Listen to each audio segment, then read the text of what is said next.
So I want to hear your 15-second elevator pitch on what you think product management is, and do not get it wrong. Okay. All right. Here's my unfiltered elevator pitch. Well, before we do that, I'm going to start with just dismissing the cliches. Okay. Here's what product management is not.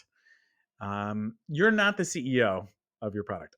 I hate to break it to you, but the CEO is the CEO. Yeah, nice. And, you know, I've heard this one actually fairly regularly. And I think part of the fallacy with it is that it makes it seem like you are in charge of establishing the mission, vision, everything that kind of feeds into what your product is about. And that's not really what like you're doing. So Right. let's just kind of get that out of the way. Yeah. And you see that so often. You're the Yeah. CEO. Like, no, you're not. And I think it actually kind of stresses product managers out. They think they have to do everything. And it's like, well, that's not really what's happening here. Right. Okay, so you're not Steve Jobs either. By the Oh, way, I hate to break it to you. bummer.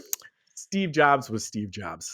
And actually, what's interesting is that what people often emulate about Steve Jobs is not what made Steve Jobs Steve Jobs.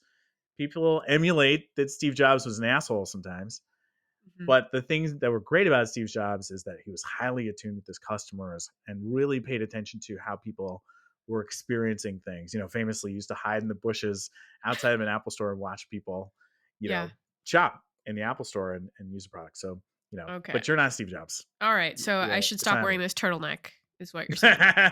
The turtleneck is not what I mean. He wore it, but that's not what made All Steve right. Jobs Steve Jobs. Okay. You're not a project or program manager. And Era, how are product managers different from project managers or a program manager?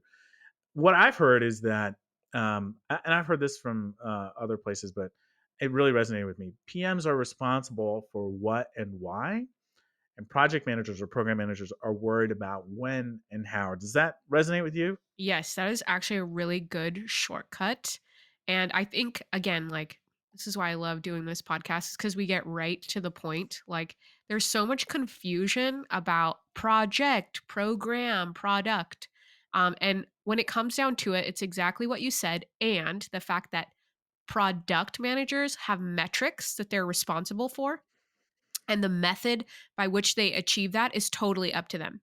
But program and project management is a skill that you need to be a good product manager, but their focus is generally timeline and budget management, getting to completion and making sure that everyone's reacting well to what's going on. So that's kind of like the key difference.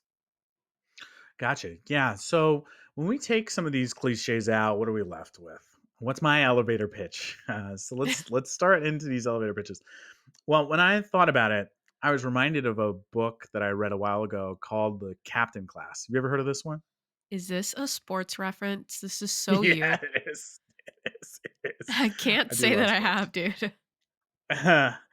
Okay. So the book basically makes a case for the greatness of greatest teams in sports being due to their captains. Tom Brady on the Patriots is a great example. And I think PMs are a lot like captains on a sports team. They are players like everybody else on the team. Nobody reports to them. Mhm. They're not a head coach who holds the vision, and they're not the GM that is responsible for running the team, but they're responsible for pulling the team together and making that vision happen that those leaders have assembled. They're leaders. The culture of the team comes from them in a lot of ways, and if they bounce, the team is a shell of itself. So the PM is a team captain.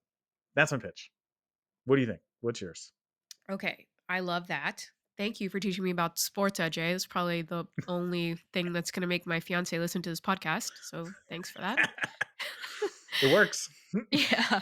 Okay, so there's what they tell you in like these PM courses and, what you see on job descriptions, and then there's what you're really signing up for. So here are my 3 things. 1, you are signing up to be a strategic assassin, and take this seriously. Like, you are looking at strategy, you're evaluating it, you're building it, you're socializing it. 2, you are required to unlock the talent of your peers. Again, no one's reporting to you, right?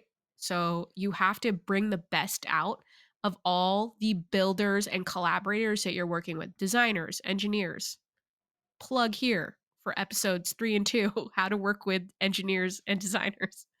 Nice. And 3, you are delivering against metrics that are valuable to the success of your business. Do you agree, Ajay? 100%. I think that's such a great kind of elevator pitch for the role.